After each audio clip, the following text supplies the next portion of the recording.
Selamat pagi, salam sejahtera. Terima kasih karena bersama dengan saya di Nazilin Unity Channel. Terima kasih karena terus menonton channel ini. Meskipun seringkali menimbulkan pelbagai kontroversi, tetapi kita akan terus membongkar dan membongkar isu-isu politik yang ada di Malaysia menjelang PRN di 6 buah negeri. Dan ikuti terus channel ini dan tekan butang subscribe supaya Anda tahu kupasan dan keputusan terkini PRN. Saya berjanji saya akan membawakan kepada Anda analisis keputusan dan juga ramalan kita siapa yang akan memenangi PRN 6 buah negeri itu. Tetapi hari ini kita bongkar dahulu satu rahsia Azmin Ali yang ramai tak tahu sebelum ini. Saudara-saudara sekalian, Azmin Ali seperti yang Anda tahu pernah menjadi bekas menteri besar di Selangor. Selain daripada itu, beliau juga terlibat di dalam pengkhianatan kepada Kerajaan Pakatan Harapan apabila berpaling tadah untuk meninggalkan Pakatan ataupun Parti Keadilan Rakyat, meninggalkan Anwar Ibrahim walaupun beliau memegang jawatan timbalan Presiden PKR.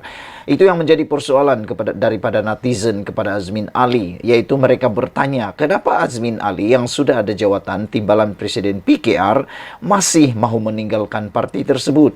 Selain daripada itu, mereka juga mengatakan bahwa Azmin Ali sudah berada dalam kerajaan persekutuan yang mana pada waktu itu dipimpin oleh Pakatan Harapan setelah menang dalam PRU 2018. Namun Azmin Ali masih bertindak meninggalkan PKR dan menyertai pengkhianatan langkah Sheraton sehingga menyebabkan Pakatan Harapan tumbang. Itu yang dipersoalkan oleh netizen. Mengapa Azmin Ali meninggalkan PKR? Ada yang berkata bahwa Azmin Ali dapat melihat beliau tidak ada kesempatan atau tidak berpeluang menjadi presiden PKR selagi Anwar Ibrahim masih hidup. Itu yang mereka ramalkan dan nyatakan Azmin mungkin meninggalkan PKR kerana mereka dapat melihat tindak tanduk Azmin Ali yang mungkin dapat melihat tidak ada peluang menjadi presiden PKR selagi Anwar Ibrahim masih hidup. Selain itu, dari segi Pakatan Harapan di Kerajaan Persekutuan, mereka menyatakan, netizen mengatakan bahwa Azmin Ali mungkin dapat melihat bahawa Mahathir Mohamad pada waktu itu terlalu berkuasa untuk ditumbangkan daripada menjadi Perdana Menteri yang berlarutan. Selain itu, dapat dilihat juga bahawa kemungkinan Azmin Ali untuk menjadi Perdana Menteri adalah hampir mustahil kerana selagi hidupnya Anwar Ibrahim dan selagi hidupnya Rafizi Ramli, maka Azmin Ali tidak ada peluang langsung untuk menjadi Perdana Menteri. Yang menjadi persoalan kita ialah, adakah Azmin Ali akan menjadi Perdana Menteri kalau bersama dalam Perikatan Nasional? Di sana pun selagi hidup Muhyiddin Yassin, selagi hidup Hamzah Zainuddin, menjadi persoalan kita ialah adakah Azmin Ali tetap akan menjadi Perdana Menteri? Dan kalau betul diorang menang di Selangor dalam PRN kali ini, adakah benar Azmin Ali benar-benar akan menjadi Ketua Menteri atau maafkan saya, Menteri Besar sekali lagi di Selangor? Kerana Amiruddin telah mengatakan bahawa ketika Azmin Ali menjadi Menteri Besar di sana, pendapatan ataupun pelaburan hanya sekitar 7 hingga 8 bilion. Tetapi selepas itu Amiruddin menjadi Menteri Besar di Selangor, pendapatan pelaburan di sana meningkat sehingga 18 bilion. Saudara-saudara sekalian, ini pula pendedahan daripada Rafizi Ramli tentang Azmin Ali yang mengejutkan kita. Rafizi kata, syarat bond, Azmin Ali tidak mahu tanda tangan, kata Rafizi. Kota Kinabalu, tidak semua ahli parlimen yang keluar Parti Keadilan Rakyat menandatangani bond yang mengikat mereka kepada parti. Timbalan Presiden PKR Rafizi Ramli berkata, ada antara mereka termasuk bekas ahli parlimen Gombak, Datuk Seri Mohammed Azmin Ali menolak untuk tanda tangan bond berkenan. Malangnya, PKR terus membenarkan Azmin Ali. Mungkin kerana pada waktu itu kepimpinan PKR amat percaya terhadap Rafizi Ramli, terutamanya beliau ialah timbalan presiden. Siapalah sangkakan timbalan presiden yang boleh kata paling berpengaruh dalam parti, boleh berpaling tada. Itu yang tak disangka langsung. Bayangkan kalau tiba-tiba Zahid Hamidi atau Tokmat. Bayangkan, Tokmat adalah timbalan Presiden UMNO, tiba-tiba berpaling tadah menyertai DAP. Itu mustahil kan? Itulah yang difikirkan oleh PKR pada waktu itu. Mustahil untuk Azmin Ali meninggalkan mereka. Tetapi apa yang terjadi? Akhirnya Azmin Ali tidak menandatangani bond tersebut, menolak untuk tanda tangan bond tersebut, dan akhirnya benar-benar dia meninggalkan PKR. Kata Rafizi, saya belum semak dengan Setiausaha Agung Datuk Seri Saifuddin Nasution Ismail. Cuma seingat saya, ada yang tanda tangan dan ada yang menolak untuk tanda tangan. Sebab itu, kumpulan Azmin Ali dan Azmin sendiri, seingat saya, tidak mahu tanda tangan. Dia tak tanda tangan sampai ke sudah. Jadi saya tak pasti daripada 10 orang itu berapa yang tanda tangan dan berapa tidak tanda tangan, kata beliau. Beliau yang juga Menteri Ekonomi berkata demikian ketika ditanya pemberita adakah surat saman terhadap 10 ahli, bekas ahli Parlimen PKR telah dikeluarkan setakat ini. Mengulas lanjut, Rafizi berkata, perkara itu akan diserahkan kepada Peguam PKR William Leong untuk memberi pandangan berhubung tindakan perundangan yang selanjutnya. Perkara ini nanti Peguam William Leong perlu beri pandangan kepada parti apa tindakan dan langkah selanjutnya, sama ada keputusan mahkamah itu bermakna mereka yang tidak tanda tangan pun boleh disaman atau tidak, itu di luar pengetahuan saya, kata Azmin. Tapi saya ingat ada yang tanda tangan dan ada yang menolak, jelas Azmin Ali lagi. Saifuddin sebelum dimaklumkan fakta kes sama seperti saman yang dikemukakan PKR terhadap Zuraida dan parti akan meneruskan tindakan undang-undang terhadap 10 bekas ahli parlimen yang melanggar syarat bond mengikat kepada parti. Selain Muhammad Azmin Ali, berikut ialah antara ahli-ahli parlimen PKR yang telah mengikuti langkah syaitan yang telah menyebabkan PH tumbang. Bekas ahli parlimen PKR yang dikenakan tindakan saman ialah Datu Saifuddin Abdullah Indra Mahkota, Datu Kamarudin Jafar Bandar Tun Razak, Datu Mansur Othman Nibung Tebal, Datu Rashid Hasnun Batu Pahat, Datu Sri Dr. Santara Kumar Segamat, ahli Ali Biju Serantok, Jonathan Yasin Ranau dan Barubian Selangau, serta Datu Willy Mongin Puncak Borneo. Dipetik daripada sinarharian.com. Saudara-saudara sekalian, itulah dia pendedahan kepada rahsia Azmin Ali yang menjadi tanda tanya kepada kita. Azmin Ali tidak mahu tanda tangan bond untuk menjadi calon PKR sebelum ini. Sekian dulu untuk kali ini. Jangan lupa tinggalkan komen dan tekan butang subscribe. Kita jumpa lagi. Bye-bye. Selamat petang, salam sejahtera. Ini satu keputusan yang luar biasa. Ini satu pendedahan yang luar biasa.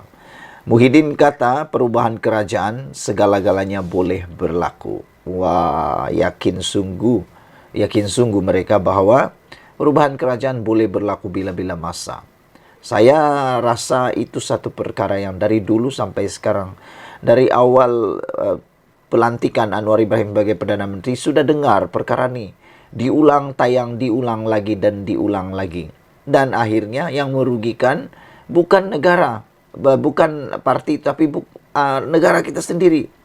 Apabila perkara ini diulang tayang dan diulang tayang, kononnya kerajaan akan berubah, para pelabur akhirnya terpengaruh dan merugikan negara kita sendiri. Tak bolehkah move on? Please, move on. Tunggulah pilihan raya 5 tahun lagi. Barulah kata perubahan kerajaan. Jangan lagi teruskan itu sikap mahu menumbangkan kerajaan melalui langkah-langkah syaitan. Tak perlulah buat langkah-langkah syaitan lagi untuk menwujudkan perubahan kerajaan. Kalau nak ubah kerajaan, tunggu 5 tahun lagi. Kami rakyat pasti akan mengundi juga. Kami akan memilih juga. Dan paling penting lagi, kami akan pilih siapa yang terbaik. Kalau PH dah gagal, pakat kerajaan perpaduan ini gagal selepas 5 tahun, jangan risau. Jangan risau, Tan Sri Muhyiddin Yassin. Kami akan undi Anda kalau kerajaan ini gagal selepas 5 tahun. Tapi kalau baru 8 bulan, dah mula ada cakap-cakap perubahan kerajaan segala-galanya boleh berlaku, kami rakyat Malaysia sudah move on. Kami mahu cerita tentang perubahan kerajaan ini diberhentikanlah polemiknya. Tunggulah 5 tahun, tunggulah. Kalau Anda setuju dengan saya, tinggalkan komen kamu. Adakah Anda mahu lihat kerajaan ini berubah lagi? Berubah lagi melalui langkah-langkah syaitan. Kalau saya tak setuju langsung. Tunggu 5 tahun lagi. Kita akan mengundi. Bagaimana Anda? Adakah Anda setuju juga? Kalau Anda tidak setuju, tak apa. Itu alasan Anda. Kalau Anda mau suka, tukar lagi. Tukar lagi. Apabila tak disukai, ditukar lagi. Adakah kemungkinan akan berlaku tukar lagi? Ada. Kalau Tan Sri Muhyiddin Yassin berjaya menumbangkan kerajaan pada kali ini melalui langkah bukan melalui pilihan raya, maka adakah kerangkaian beliau akan ditumbangkan lagi? Ianya akan berterusan. Kalau itu berterusan, hancurlah negara kita. Perubahan kerajaan segala-galanya boleh berlaku, kata Muhyiddin. Tan Sri Muhyiddin Yassin tidak menolak kemungkinan akan berlaku perubahan kerajaan pusat sekiranya Perikatan Nasional memenangi semua pilihan raya PRN di 6 buah negeri. Saya tidak tahu bagaimana kerajaan pusat boleh berubah kalau PN memenangi 6 buah negeri. Kan, ia tidak kaitan langsung dengan parlimen. Tapi kecualilah ada berlaku langkah setan. Nah, itu memang berlaku. Kalau berlaku langkah setan, kalau langkah-langkah seperti itu berlaku, nah bila-bila waktulah boleh berlaku. Dan yang menjadi persoalan kita, siapa orang yang mau jadi setan itu? Maksud saya yang setan itu ialah yang akan lompat parti, yang akan mengkhianati kerajaan perpaduan ini. Siapa? Itu bolehlah kita sebut langkah setan.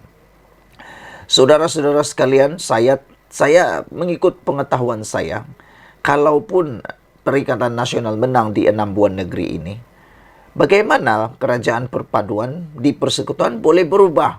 Ia tidak kaitan langsung dengan parlimen. Hanya ada kaitan kalau tiba-tiba ada lompat parti, yaitu kalau tiba-tiba ada langkah setan, itu saja bezanya.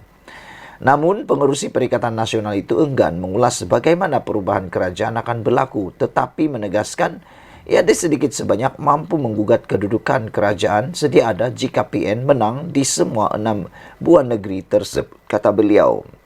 Disebutkan tadi 6 buah negeri berhadapan dengan PRN. Ini bukan jumlah yang kecil.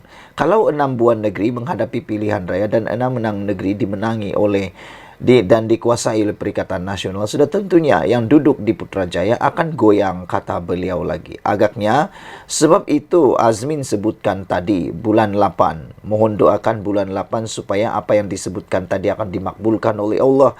Terbentuk kerajaan yang baru, kata beliau. Kadang-kadang saya terfikir juga Perikatan Nasional ini kan belum menang lagi sudah mengimpikan apa yang sangat dorang mau jadi kerajaan pun tak tahulah, tak sabar sangat.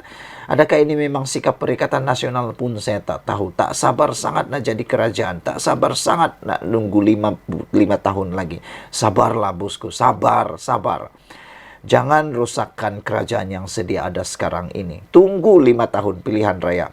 Soal macam mana saya tak nak sebutkan di sini, kata Muhyiddin Yassin. Orang Indonesia kata segala-galanya bisa berlaku. Katanya dalam ceramah perdana Jelajah Selangor Baharu di Kita Bangkit di Shah Alam. Pada Kamis, Perikatan Nasional mengesahkan akan bertanding di kesemua 245 kerusi Dewan Undangan Negeri DUN pada PRN kali ini meliputi Negeri Sembilan, Kelantan, Terengganu, Selangor, Kedah, dan Pulau Pinang. Sebelum itu dalam ceramah sama, pengurusi Perikatan Nasional Selangor Datuk Seri Azmin Ali mendakwa Perdana Menteri Datuk Seri Anwar Ibrahim akan dijatuhkan sebaik saja gabungan tersebut menang dalam PRN Selangor. Tak tahulah kita nak cakap apa kepada Azmin Ali ini. Dia sepatutnya lebih tumpukan perhatian kepada adakah beliau akan disaman juga macam Zuraida Kamarudin yang telah berjaya di arah bayar 10 juta.